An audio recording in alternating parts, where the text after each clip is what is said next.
and go. Hey everybody, welcome to another edition of Randall's Rants. This rant this week or today, because I'm now doing videos feels like almost every day, is about the Raiders move. And as you can see, Buccaneers fan. So Raiders fans who watch this, hopefully you're not still upset at us for A, being able to land John Gruden, and B, beating you when we face you in the Super Bowl.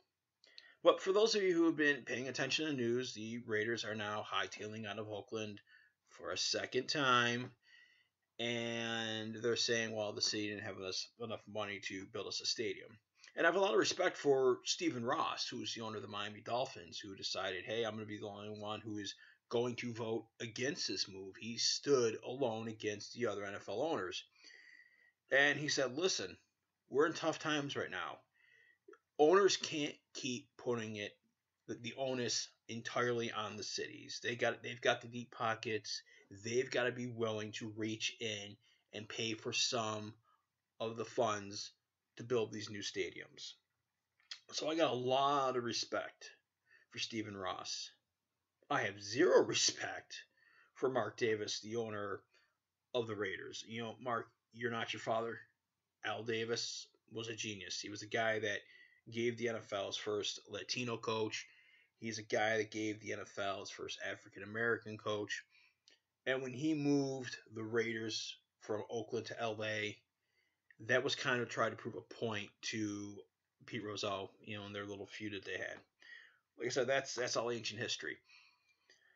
I'm frustrated because I think of all the people in Oakland right now who worked at the stadium as vendors, who are pretty much going to be out of a job. I think of the families that used to use the Raiders as their way of bonding, like father passed the team on to son, or daughter, his father and daughter that both liked going to the games, so they sort of lost that bonding moment. And the city also loses identity too in a way, because when I think of Oakland, I think of the Raiders more than I think of the A's. And just a little note here, personal thing for me, I'll only be referring to the Raiders as the Raiders.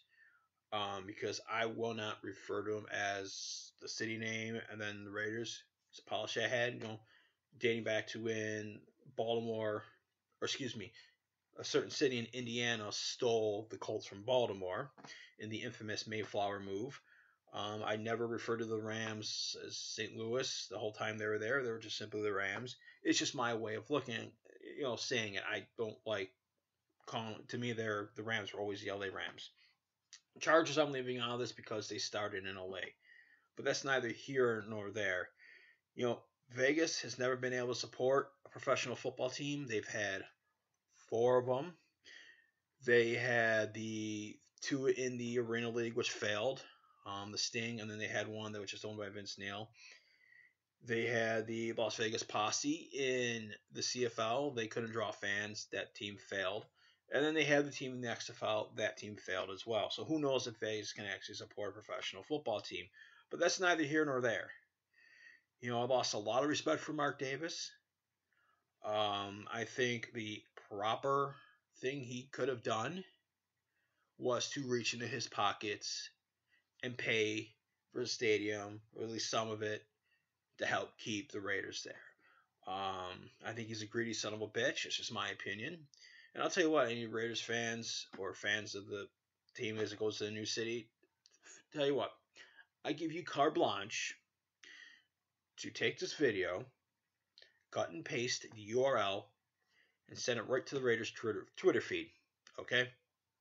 I give you complete carte blanche to do that. I don't care what Mark Davis thinks of me. I don't give a damn what he thinks of me. It's like, I'm sure he doesn't care, but I think he's a greedy son of a bitch, because Mark Davis, if you ever see this video, you're a greedy son of a bitch. Flat out.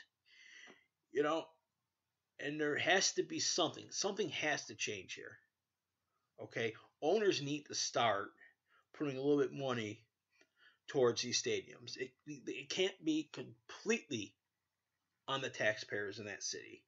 And we can't have a situation where it feels like the fans are being held hostage by a team who they've pledged so much loyalty to, and apparently the team doesn't feel that they show any loyalty back to the fans. I think this needs to end. This roller coaster, this roulette, this musical chairs of cities that has plagued the NFL for the past 20 years, it needs to stop flat out. Something needs to change. Maybe the NFL passes a bylaw. I don't know. I don't have the solution off the top of my head right now as I make this video. But something needs to change. Teams got to stop holding fans hostage for their loyalties, as they've been and as they've apparently done with the Raiders. Flat out, something here needs to change. So that is my rant. That is my thoughts on the whole thing with the Raiders. Feel free to write in the comment box below your thoughts, whether you agree or disagree. And tell you what, I don't know if you can show any screenshots in the comment box. But hey, if you are somebody who watches this video and decides to forward it to the Raiders, I'd like to see a little screenshot of that. So I'm not sure if you can get a screenshot in the comment box below, but that would be cool. So in any event, I want to thank you for tuning in to this edition of Randall's Rants, and I will see you next time. Take care, everybody.